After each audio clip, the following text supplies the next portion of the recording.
2025年5月19日，東眾港九獨立大隊交通總站舊址紀念碑隆重揭幕。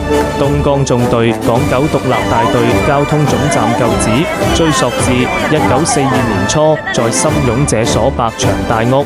新界鄉議局主席劉業強 SBS MH 太平紳士致辭。